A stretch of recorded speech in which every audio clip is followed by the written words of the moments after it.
Hello and welcome to the Where People Meet podcast, the event technology podcast for the worldwide meetings and events industry.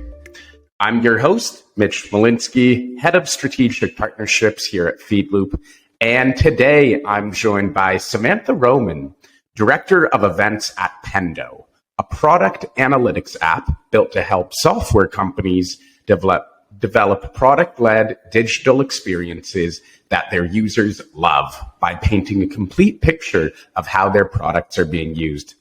Samantha, thanks for joining us. Where are you calling in from today? Thanks for having me, Mitch. I am in my home office in Palo Alto, California. Love it. How's the weather? It's beautiful. It's going to be about 85 today, so sunny weather. Love that. That's great. Well, I'm really excited for this conversation. So let's dive in. If you wouldn't mind, Samantha, can you start by telling us a bit about your background in the meetings and events industry? Of course. I fell into the meetings and events industry by chance. I started my career pretty much right out of college in about 2011 for a company called Aruba Networks. We did enterprise grade Wi-Fi in Sunnyvale, California.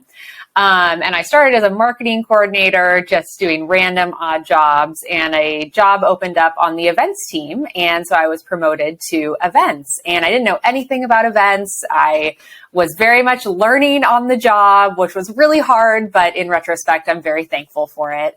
After 6 years there, I went from being a marketing coordinator to leading our largest proprietary events when I left. And then I went to Salesforce. And then I went to Salesforce for about 4.5 years, where I was part of the Dreamforce team of 6, which was just a phenomenal experience. And I just went over to Pendo to be their new director of events and lead our largest proprietary event, Pandemonium, about 3 months ago.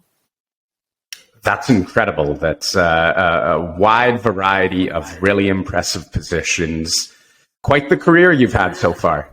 Thank you. It's been a wild ride. I'm very thankful for the mentors and opportunities that I have been given. Fantastic. Well, you and I were talking a bit before we hopped on the air today, and you were telling me about this one mission that you're trying to push throughout all your roles in the industry. And it's something that I think is very much needed for the events industry. That is the mission of running more sustainable and socially responsible events. So can you tell us how and why you became interested in sustainability at events? Yeah, it started when I was back at Aruba. We were doing our annual roadshow for network engineers, our end users. And I had I would say, modest swag budget for the number of attendees that we were projecting across all of the cities in the roadshow. And I was looking at swag, and it was the time when fidget spinners and cheap headsets dominated the swag world. Yep. And I had a drawer full of them that were just going to, when I finally left Aruba, become trash because I didn't use any of them. And it just really struck me that I had the opportunity to spend this $10,000 to $15,000 on cheap headsets that no one would really use ever and would ultimately end up as trash. Or I could take it and try to use it for something more socially conscious and responsible and create less waste in the process. So I gained approval from my head of events, Steve Goldrup at the time, to reallocate that funding to fund satellite Wi-Fi enabled laptops for children in Africa at schools. Wow. Yeah, so it tied back to Aruba's mission of Wi-Fi and equality of information. And I'm so thankful that Steve allowed me to take that chance. It was something that not a lot of people were doing at the time, but it was very well received that we were giving back rather than just giving crap. I was going to say, there's a lot of crap that goes out at those events. So exactly. That's really amazing. Good for you. Yeah. Thank you. It's It's something I'm seeing a lot in the industry as well. Like when clients are coming to Feedloop, they are asking, what kind of sustainability initiatives do we promote? I know lots of events have transitioned away from paper programs to digitized forms through mobile apps and online books and all of that.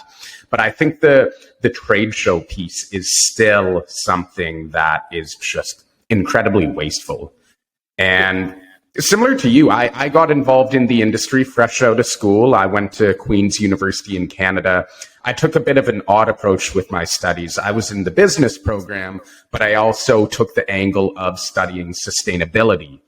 That's so great. For me, there weren't a lot of peers in my program who were taking those kind of courses. But when I joined the events industry, I love the industry, but that is what struck me, is just the sheer amount of waste and how irresponsible some events can be.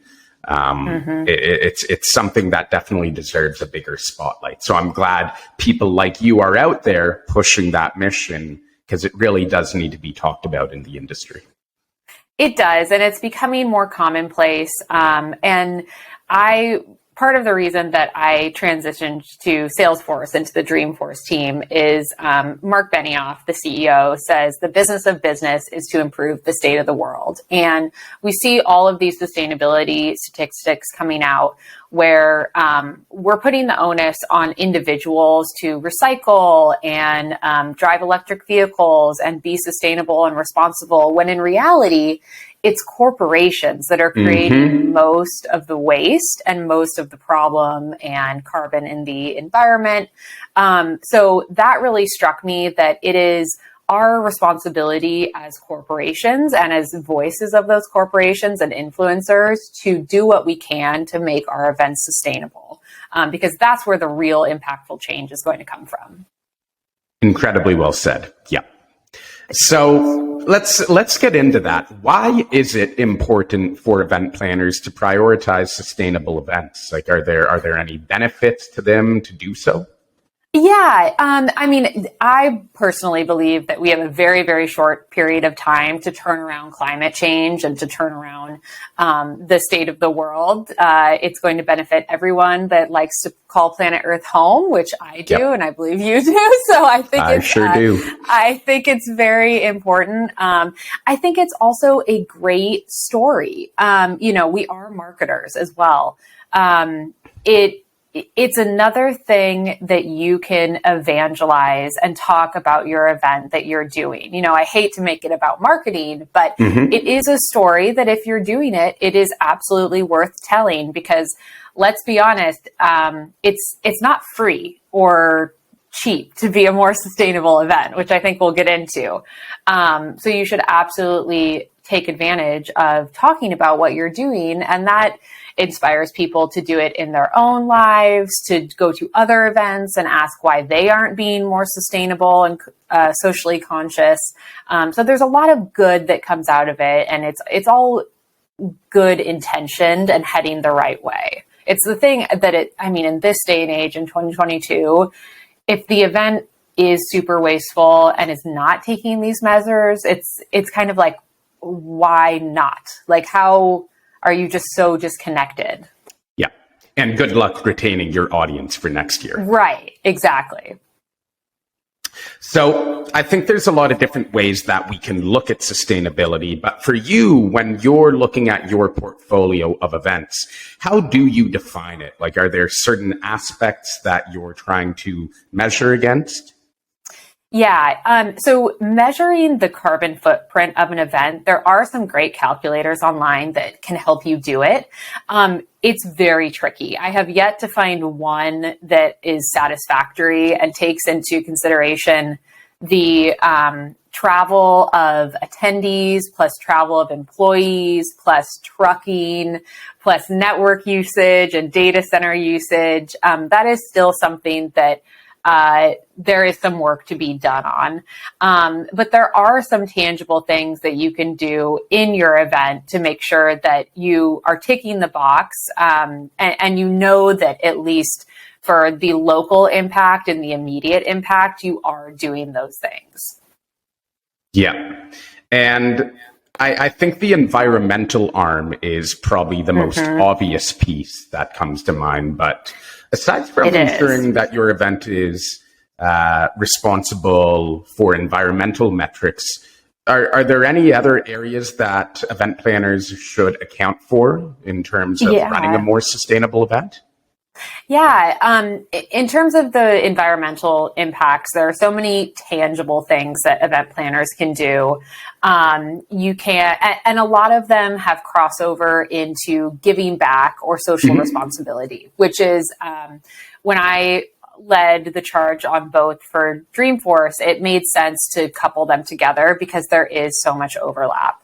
For instance, donating leftover food from your F&B to local shelters. It doesn't need to be a homeless shelter necessarily. It could be a women's shelter or a K through 12 school. You just need to find the partner.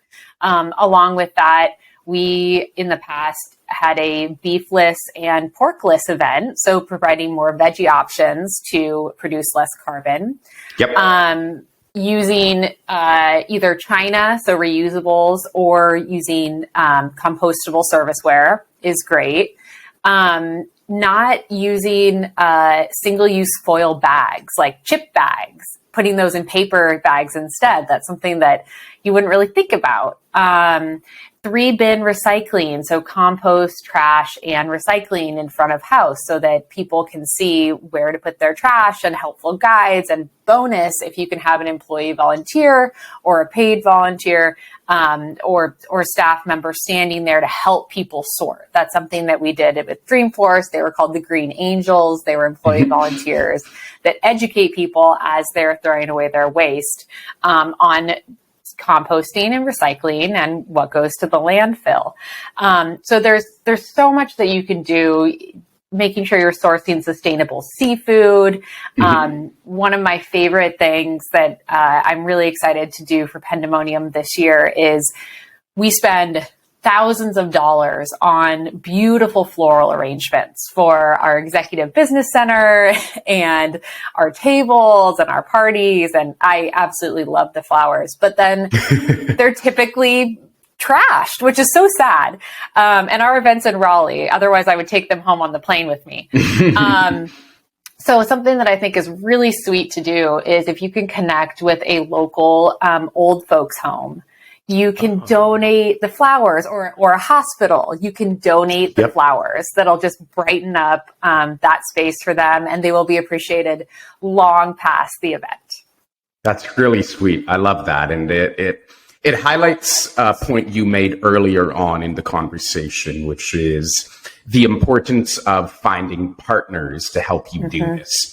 Like if you are trying to run a more sustainable or socially responsible event, it doesn't have to all be on you and your team as the event planners. You can look externally because there are a lot of really amazing organizations that can help you with this. And it's interesting. Last week, I had a guest on the podcast, Lindsay Carroll. She is the head of events for Robinhood in New York City. And they're a organization that helps to combat poverty in New York by funding a lot of programs and systems in place to help those that are in poverty.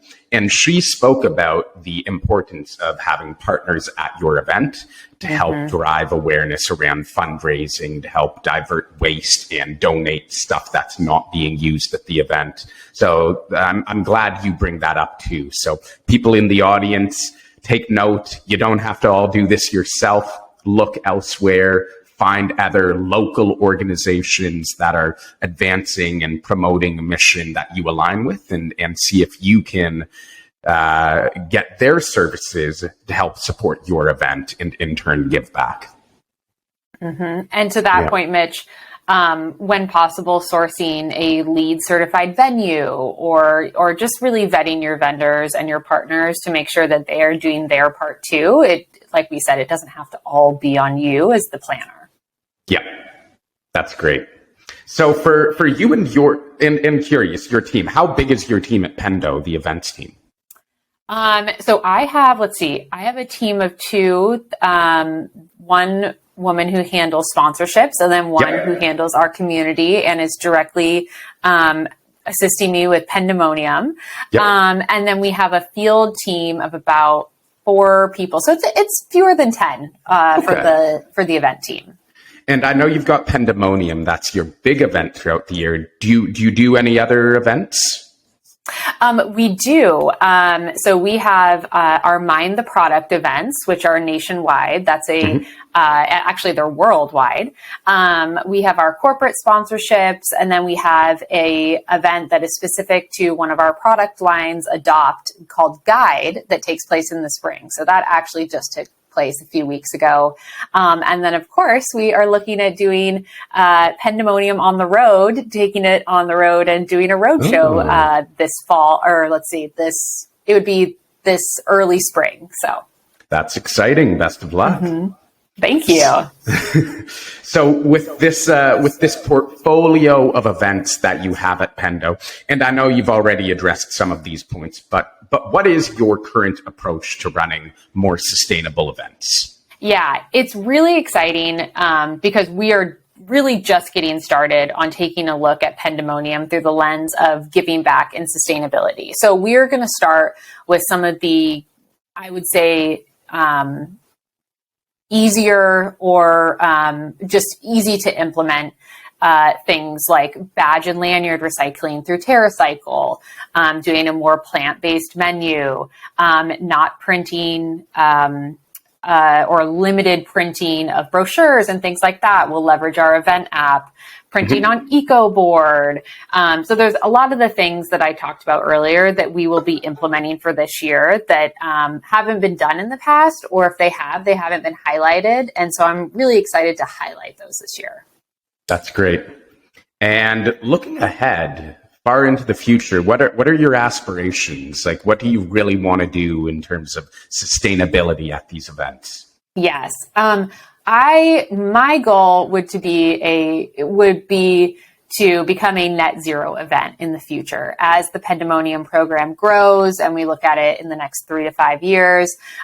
Becoming net zero would be amazing. And that would be an investment that we would need to make in carbon offsets because the event inherently is not net zero.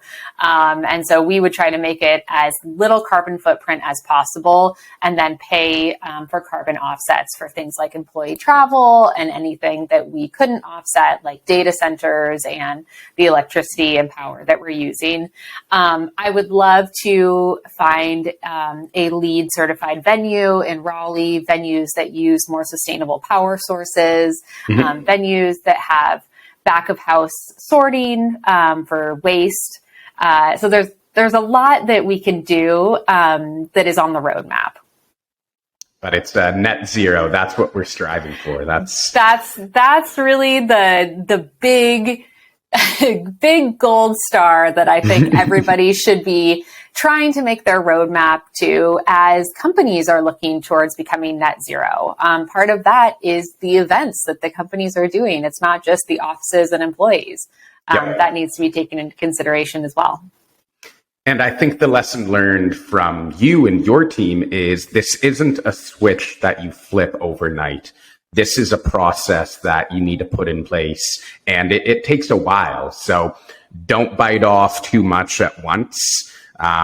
Start off and look at it incrementally. What can you improve this year? Maybe it's looking at eliminating food waste. What can you do next year? Maybe it's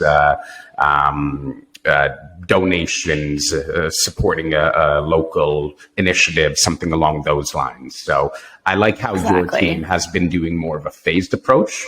That seems to be more manageable and less daunting for the event team.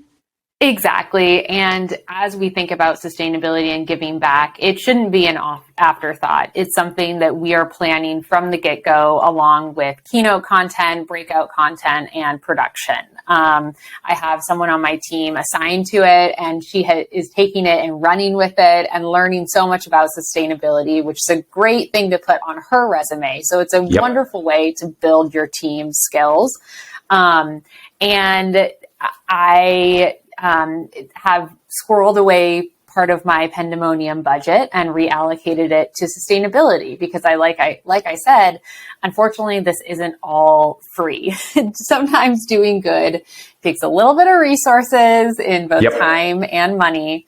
Not crazy, but there is a cost associated. So if you can, trim a little bit off your swag budget so that you can do lanyard and badge recycling, or trim a little bit off F&B, take that expensive beef off the menu and reallocate it towards carbon offsets, or eco board for your signage. That's a great way to do trade-offs in your budget. For sure. And there of course will be that cost, but I'm certain there's a much larger ROI in it for the long run. Exactly. So zooming out from your role at Pendo and the events you run for that organization, let's look at the industry as a whole. Are there any trends you see when it comes to sustainability at events? Yeah, one of the trends that I have seen, we all kind of got excited as the event industry, I don't think excited is the right word, but we were looking for the silver lining in the pandemic as our industry was absolutely demolished. We were like, there has to be a silver lining with this. And so we started to say, well, if people aren't traveling to events and we're not fabricating items and we're not trucking in things, maybe overall we are creating less carbon and running more sustainable events by going virtual. Mm-hmm. The reality that we now know 2 years later is that's half true. The data centers and energy required to run a virtual event is still very costly environmentally. The cooling for data centers takes a lot of energy. So if they're not using solar power, it's fossil fuels. And so that is kind of a myth that I want to speak to and debunk. It's good, but it's not the saving grace that we thought it would be, which is probably a good thing because we all wanted in-person events to come back. Yeah. We all needed them to come back for the whole industry. And it really is a saving grace that I believe that people are inherently driven to meet and to come together in person. It is in our DNA. So I've seen trends with going hybrid, which is okay. I think the trend of giving back with your sustainability is one that's really making an impact, which I love. Mm-hmm. There's a wonderful vendor that I've worked with called Fill It Forward that has reusable items that you can purchase for your attendees, and then they will fund a giving back project based on the number of uses you anticipate through those items. So whether it's a reusable water bottle or a reusable cup or tote, they will help make a greater giving back impact. So that is just like a complete slam dunk. You get the best of both worlds. So I hope people start to take more advantage of programs like that. That's amazing. I love that. And again, just coming back to find the partners that can help you to advance that mission. It's really important. You don't have to do it on your own. Exactly. So it's everybody's responsibility. Absolutely. I have taken up a lot of your time today. I want to be respectful of your time, but I am really enjoying this conversation. You're a wealth of knowledge. I love picking your brain. But as we look to wrap this up, for those in the audience who want to make sustainability a more integral part of their event strategy going forward, what are some easy to implement, actionable tips and tricks that they can walk away from this conversation today with? I would say make a plan behind the scenes, figure out what you would like to do to start, and then figure out where the money is going to come from. And then get buy-off from your executives. Talk about all of the benefits, not just environmentally, but for the brand and for the communication that you can do. It really is a win-win for everybody, but having that executive buy-off and having them be able to speak to it in keynotes, having it in your interstitial slides before sessions, will make such a greater impact. And then the best part about it is as you reallocate budget the first time, it becomes funded budget for the next year. Yep. It's a line item that carries over. So start small, get executive buy-off where you can. Even if you don't have explicit executive buy-off, there are so many things you can do that will really fly under the radar, but have a huge effect, like not having beef or not having red meat, or doing sustainable compostable ware, and encouraging bike valet and ride share, and getting your attendees involved, make them a part of the motion. Love that. Those are some really good tips. But this was a great conversation. And Samantha, again, just thank you for your time. I really enjoyed this. It's a very important topic for us to highlight, and I look forward to more conversations going on in the industry about this. But personally, you're an inspiration. It's just fantastic to see event planners like yourself out there advancing this message of sustainability and creating a name for themselves in the industry around that. So kudos to you. If any of our audience wants to get in touch to learn more about you and events at Pendo, what's the best way to do so?